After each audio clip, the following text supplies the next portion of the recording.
Hello guys, welcome to another episode of E-Commerce Lab by Ecomcy, the place of everything related to Amazon FBA private label and e-commerce. My name is Vincenzo Toscano, founder and CEO of Ecomcy, and today we'll bring you Gregg, who is the VP of Strategic Initiatives at AMP, which is an amazing solution when it comes to helping you basically do Google Ads for your Amazon business. So I wanted to bring Tyler today because I know Google Ads has been a hot topic for the last couple of months, especially after seeing, how day after day PPC within the Amazon ecosystem start getting more expensive, and we need to, find solutions outside of Amazon sometimes. And I think this one is the perfect one to really navigate those expensive CPCs.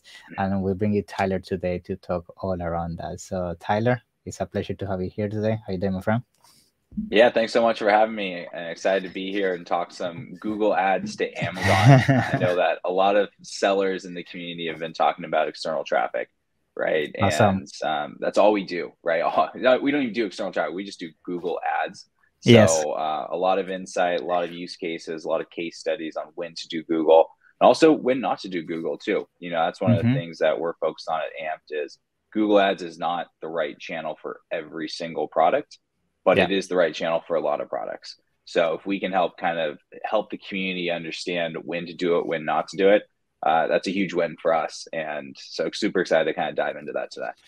Yes, I think for sure it's been revolutionary what you guys are bringing to the table, because I feel when we talk around, external traffic and do Google Ads, a lot of people have tried to do it on their own, but realistically, nobody really knows how to track it, how to see how it's performing. And I think that's what AMP brings to the table in terms of a solution for that, being able to, see on a single dashboard, understand what's going on.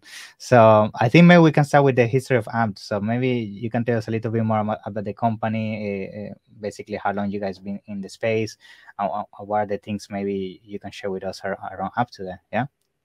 Sure. So AMP's been around for over 7 years now. We went through what's called TechStars, which is a tech incubator program when we first launched. And we went through that program. Basically, it's a way to raise VC money and all that stuff and kind of get the business model right. And what's interesting about it is we came out of that with an analytics solution for D2C e-commerce companies. And the analytics engine was basically a data science engine that was able to analyze lots of Google Analytics and Google Ads data, spit out insights and recommendations to e-commerce end users. So marketing managers, directors of e-commerce, directors of marketing at large D2C companies. And what we saw was all of our insights, the ones that were so actionable, the ones that were consistently used, were the ones around Google Ads data. At the time we were like, oh, that's so interesting. But in hindsight, it makes sense. You're directly affecting revenue, right? So you're going to get people to act a little bit quicker on those insights. So we started diving deeper into the analytics side and probabilistic modeling on how to make Google Ads as efficient as possible to D2C. That got us into partnership with Google Ads themselves. And they started pushing us more down market to try to activate new sellers. Obviously, Google Ads wants more people advertising, right? And so we started building out and kind of shaping our technology to help service Shopify and BigCommerce type companies. And what we found there was it worked, but it was very dependent on the product and even more so dependent on the website. A lot of people have Shopify stores. But Shopify stores are hard to get to convert, right? You got some headwinds against you. A lot of times you don't have that brand loyalty and trust. I know. You get someone there and they don't really know who you are. They like the product, but they don't know who you are. Then all of a sudden you're asking for their credit card information, right? You're telling them shipment hey, timelines. Yeah. It's like, hey, pay $15 and we'll get this to you in 2 weeks. Right? And then, funnels too, right? Like we worked with a lot of brands where they had great products, great brands, but their landing pages weren't really set up to accept, nurture, and convert customers. So, what we started to do was we started to look at Amazon. We're like, hey, Amazon's totally nailed the checkout, right? They totally nailed the conversion path. So easy. Yeah. And so we started trying to teach Shopify sellers, hey, think about how you get people to convert on Amazon. Try to replicate some of that on your D2C store. Simple call to actions above the fold, make it easy to add to cart, do what you can to to minimize shipping fees and time, which obviously we can't control from the digital marketing side. But then we thought, wait, why don't we just send this traffic instead of sending it to Shopify where there's really low conversion rates? Why don't we send this to Amazon where it has the best conversion rates like the world's ever seen, right? Yes. And at the time, Amazon attribution was fairly new. It still is fairly new in the grand scheme of things. But we started working with the Amazon ads team, tapping into attribution and enabling it for brands. And attribution is a really great product, but it's new. Like it's kind of in its infancy stage. So it's difficult to use. If you're trying to manually create tags, it's even more difficult to use with Google Ads because of the keywords. It's relatively easy to, take an attribution tag from Amazon and put it on a Facebook page or a Facebook ad or an email, because all that happens is they either click it, simple link, or they don't, right? It's a simple link. With Google, it's dynamic and there's so many different keywords that can go into it. So we started doing that. We pointed all this technology that we've been building for 6 years to Amazon. This was about a year and a half ago. And it's been a ton of fun working with Amazon brands over the last year and a half. We've learned a lot. Obviously, I think hopefully we've been able to bring to the community some Google Ads kind of expertise. Most Amazon sellers have never done Google Ads before. So it's certainly a learning curve, a learning process, but it's been a ton of fun. Personally, for me, I came from consulting startups, and that was the life before Amped. And so I kind of feel like I'm a little bit back into that now as we're working with, small and medium businesses on Amazon, right? A lot of times it's the entrepreneur that you're talking to. And it's cool because everyone's so, for the most part, everyone's like very, wanting to learn, very open-minded. You're not trying new things and all that. Yeah, exactly. So so that's been the story of it. Wow. I think it's the first time I hear about the origin of AMD, because I know from understanding, I always thought that the company was just like 1 or 2 years old, but now understanding all the engineering and the research you guys did in for all those years, 5-6 years, explains why the tool is so amazing, because basically you had all that background in other areas that you consolidate and basically put towards one channel, which is using it with Amazon. So that's why I wanted to learn more about the Acer. Yeah, for sure. Yeah, there's certainly a foundation that we were able to build off of. Entering the Amazon world about a year and a half ago was definitely a totally new trajectory for the company, kind of coming out of COVID and whatnot. But I remember you guys came out of the nowhere. And when the guys saw you, everybody fell in love with the tool. I remember suddenly we saw AMP coming to the space and the solution, and it was unique, and that's what basically helped you with the success you guys have nowadays. Now, let's start shifting towards basically what you guys offer, which is Google Ads, and I would like to start touching on basically who is this for, right? Because realistically, maybe for somebody that just getting started and they just launched the product yesterday, maybe realistically, they are not going to benefit from Google Ads. So I would like to start with this initial question, which I bet you get a lot, and myself I get a lot, which is, who would your advice start using this integration for, like Google Ads and AMP for? Yeah. So from the very first part, we always say Amazon Ads is channel number 1. Google Ads is channel number 2. So if you're not investing in Amazon Ads yet, you're probably not ready for Google Ads. There's edge cases there. If your product's not allowed to advertise on Amazon Ads, you might be able to advertise on Google. But for the most part, you have to be feeding the beast, which is Amazon. And then Google Ads is the second channel. I kind of started describing it recently as your business is this lake, and you need to have multiple rivers flowing into the lake to make sure it's growing and a healthy lake. The biggest river flowing into it is going to be Amazon Ads, but you have to be supplementing that with other channels. And the question comes down to, where do your customers live? If they're searching for your products on Google, you should probably be showing up there. Right? If they're not searching for your product on Google, you probably don't need to be showing up there. And actually, you should not be showing up there, right? And what's powerful about Google is the buying intent behind the keywords. So some examples, right, is if you're selling a gold diamond iPhone case. I mean, Are people searching for gold diamond iPhone case? Probably not. That's like such a specific It's product, very specific right? niche. Yeah. Yeah. Yeah. So what the ways you can check this is look at search volume on Google Ads and see how often are people searching this.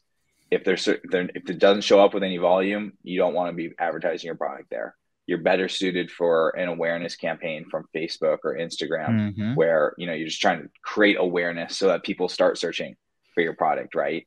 If you're selling something like a leather notepad or like a, let's see, it's so hard to come up with products Yeah, I know. quickly. Like, an example A that is dust buster, basically, yeah. yeah, something very specific. Yeah, pretty much. Yeah, something specific. I mean, I can guarantee you people are searching for those things on Google.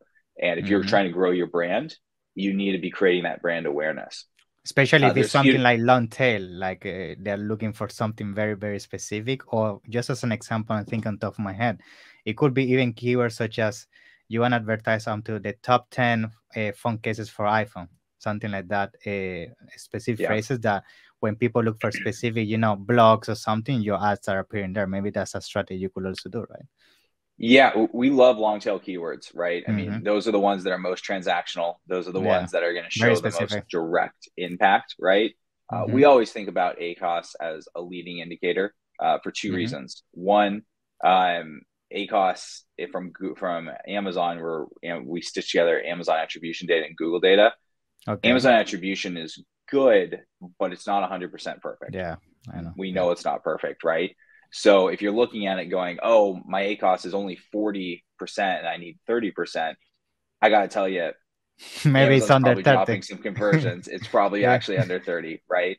And we have some actually interesting ways that we're going to model out what the true ACOS is here pretty soon. But there's data that you can tell is missing in Amazon attribution. But it's good. It's a leading indicator, right? If you're in that range, it's having a good impact on your business. If you're at 500% or you're not seeing any conversions, you probably know you're not having the impact you need. So it's a leading indicator.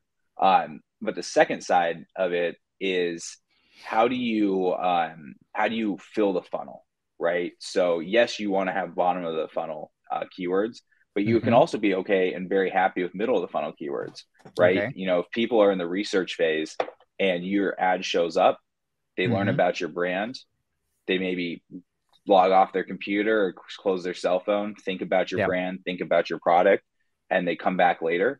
You filled that funnel. You might not see the direct conversion, but you filled the funnel. And that's what D2C brands do so well, right? Is they're not just dollar in, dollar out. They're filling their funnel and they're growing their brand, right? So we try to teach this a little bit to our Amazon brands of, yes, ACOS is important. Like, we're not going to tell you it's not, but it's a leading indicator. And the true source of impact is looking at total sales, right? Like, are you filling your funnel? Are you getting people down your funnel? And are they purchasing?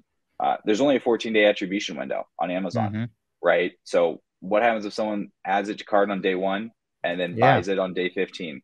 Yeah. You got that sale, sometimes, right? Yeah, exactly. I mean, sometimes it happens, even products that are like, let's put an example, a supplement. Maybe on the initial sale, you definitely lost money because some of those keywords are expensive. But if that person now keeps coming back every month and month and month because of that initial ad, sometimes you cannot track that, but it's the lifetime value of the customers. You see what I mean? So you need to see that.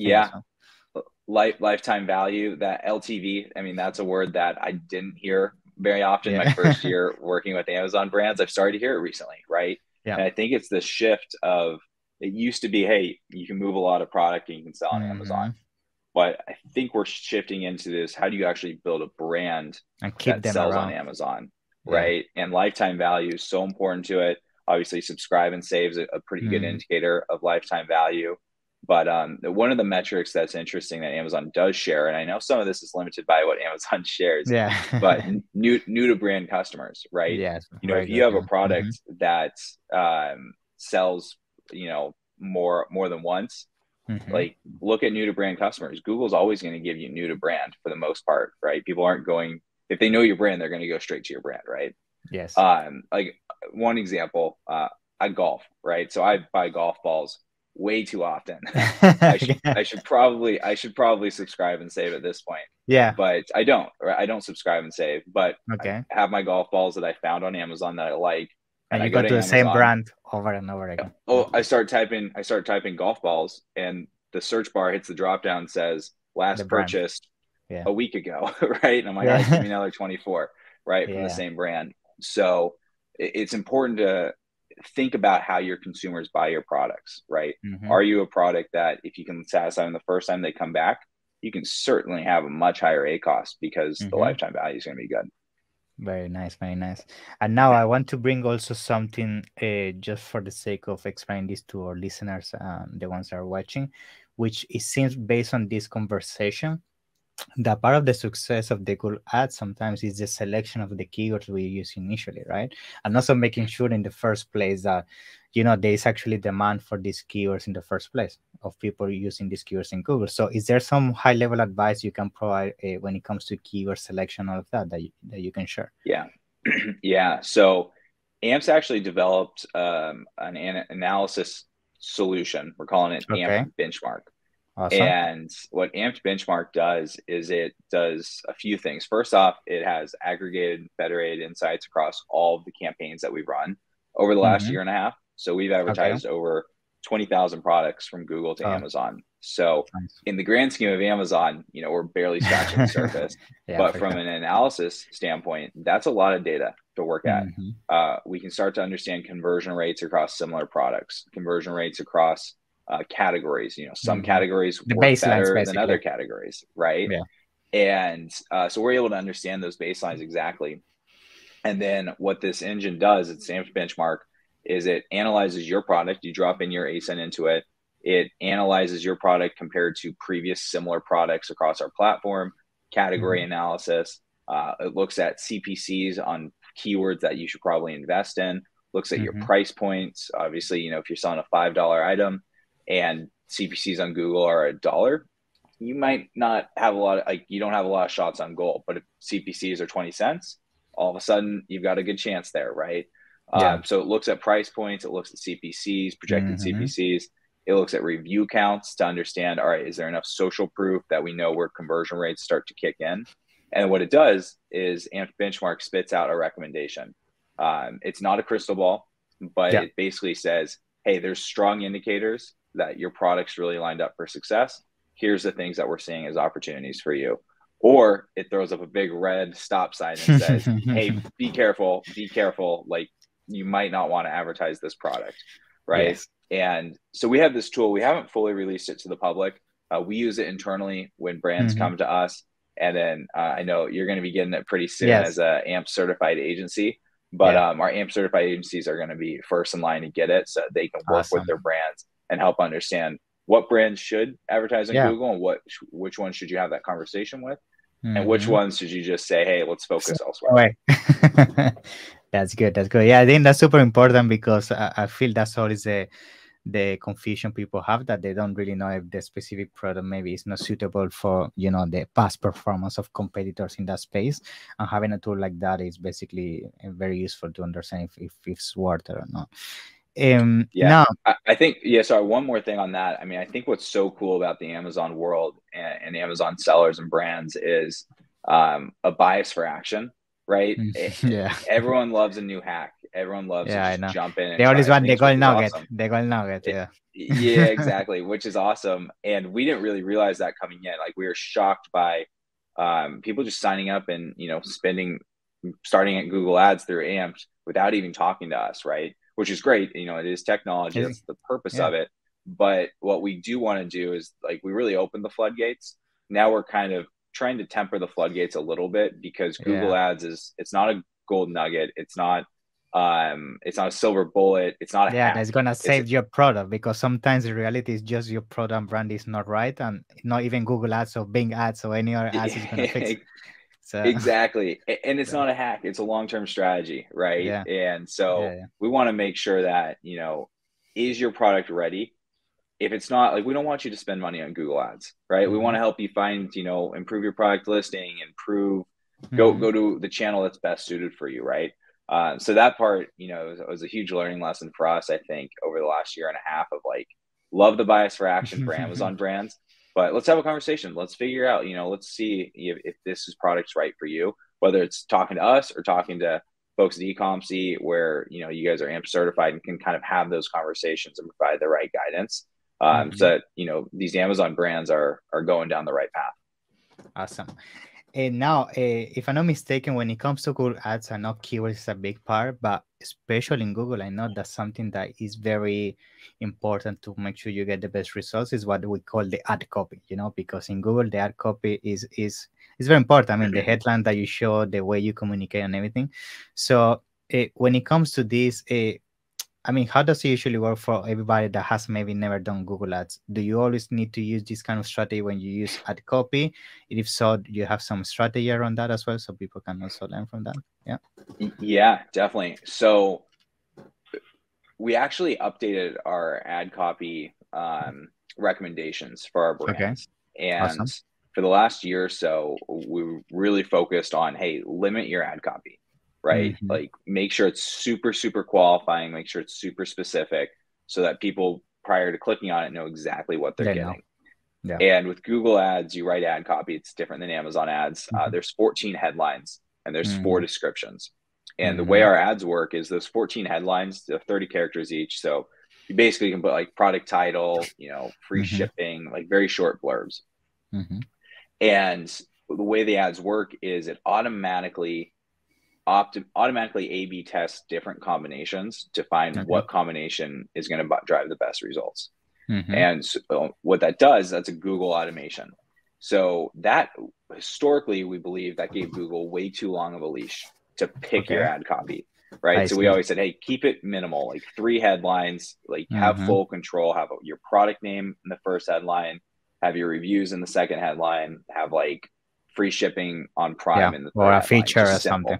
Yeah. Yeah. Or a feature. Yeah. So something simple. And we did a lot of testing towards the end of last year, 2022. Yeah. 2022. Yeah. And we tested putting more headlines in and just basically giving Google a lot longer leash to go and do the testing on which headlines work best.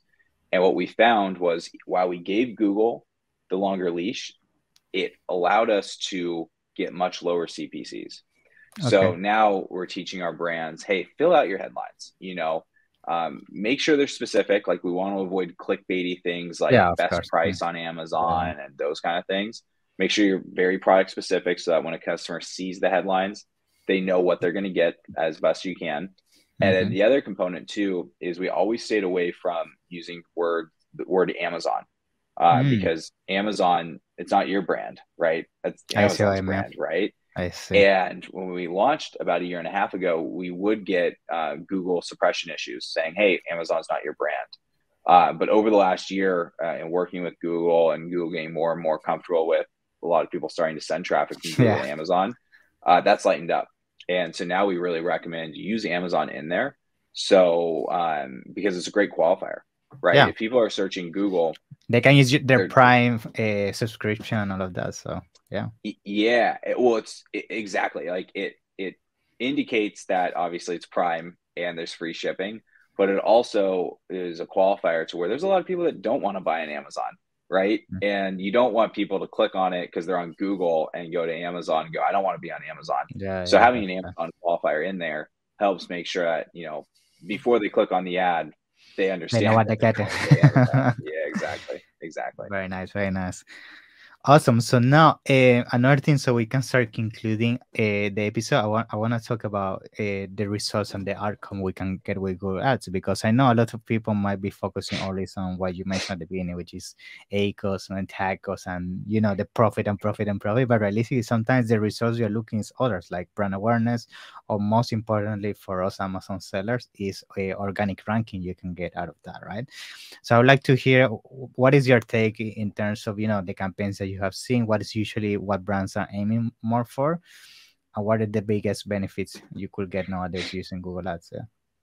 Yeah. So there's 3 components to it. First off, the direct ACOS. As we talked about, it's a leading indicator. So you want it to be within a range that you're comfortable with, but understand that the true ACOS is probably going to be better than that because there is attribution that drops off. Amazon's working on it. They're aware of it. It's actually an iOS thing. It's not really an Amazon issue. So they're aware of it. And we're actually working on ways to get a better indication on what the true ACOS is. So it's a leading indicator, certainly an important metric to keep your eye on. The second component is the impact on ranking. So we see it pretty consistently, right? Every Amazon seller knows if you can get more sales, you get more sales. It's that perpetual flywheel, right? And Google Ads is a great way to get pretty bottom of the funnel traffic that can convert. So, and Amazon weights it heavier. They've come out with case studies that actually acknowledge that they do weight external traffic, and external traffic does impact ranking. It's not on specific keywords. This is a common misconception in the industry, to where it's much more of a rising tide lifts all boats scenario versus saying, hey, I really want to rank higher on this specific and search just term. that keyword goes up. Yeah, I see what I mean. Correct. Yeah, exactly. And the reason is there's a big black wall between Google and Amazon. They're enemies, right? They don't share data, right? So they keep all that locked up amongst each other. So what that does is it allows you to pick the right Google keywords, and you're not confined to just whatever works on Amazon. I see. Because people search the two platforms differently. I see. So those are so basically the whole product will go up in essence. It's not an keyword specific on Amazon platform. Yeah. And the way we try to teach it, right, is looking at total sales, right? Total sales, you know, while there's a lot of variables that go into it, if you can do a controlled experiment and just turn on Google Ads for a few months, keep your pricing pretty steady, keep your Amazon ads steady and all that stuff, and then look at total sales, right? I mean, if you're able to fill the funnel and you had a 10% tacos before turning on Google Ads, a couple months later, your revenue's up and your tacos is still at 10%, you successfully added a new channel, right? Yes. Now, I don't want to oversimplify that because there are a lot of variables, but it's a great way to kind of try to evaluate it, because total sales is going to capture that person that adds it to cart on day one and buys it outside the attribution window, right? It's going to capture the people that learned about your brand from your ad, but then came back on their mobile device and bought it from their mobile device, right? So that's a really important metric to keep an eye on. And we hear it all the time, right? It's like, hey, like, you know, I was doing 15 sales a day and now I'm doing 25 sales a day, right? Or I was doing, you know, 100,000, now I'm doing 120,000. It is important though to keep in mind, if you are going for a ranking impact, you have to keep Amazon ads pretty steady, right? You can't rob Peter to pay Paul. But then also it's a proportional component, right? If you're spending $10,000 a day on Amazon ads and you put $15 a day on Google ads, you're never gonna see the needle. It's just not gonna move the needle, right? So we do try to teach, you know, if you are a bigger spender, come into Google a little bit more aggressive. Make sure you've talked to Ecomcy or you talk to the AMP team first to make sure that it's the right product, and then be a little bit more aggressive. And then, you know, as you start to see the indicators, ramp it up, and that's when you can start to see that snowball effect that Amazon talks about. Nice. The third part of, you know, evaluating success is understanding your product, right? Are you a one-time product? You know, think like, you know, maybe like a stationary bike or something, right? Like likely someone's buying that one time. I mean, that's it. maybe 5 years later they'll they'll come back, but that's it. Maybe they'll tell their friends, right? You know, you got to factor that in, but you know, let's be real. But if you're a subscribe and save type product, golf balls, you know, household items, supplements, those supplements, exactly. Those kind of things, right? You got to factor that in to understanding that lifetime value. I can tell you, you know, supplements have worked pretty well from Google Ads. It's not going to be a 5% ACOS. I can tell you that right now. I know. For sure. But we've seen some really cool data to where, you know, you turn on Google Ads, you run around 100% ACOS or whatever, but you see subscribe and save start ticking up. In the long term, it's profitable. Huge. Yep, exactly. So keep in mind what kind of product you're advertising and how people buy it. Very nice, Tyler. So thank you very much for all the tips. I think for sure this is going to clarify a lot of questions that people may have around Google Ads, and also, of course, learn from everything that we just discussed. And I think to conclude, I would like to ask you basically how people could, you know, get in contact with AMP team and get started if they're interested, or get in contact with you if they want to. I mean, I would point it towards you, to be perfectly honest. Awesome. If folks are interested in Google Ads, the Ecomcy teams, they're AMP certified, and AMP certification is a process that we put agencies through to make sure that they understand how to talk about Google Ads, how to evaluate Google Ads, how to run Google Ads as well.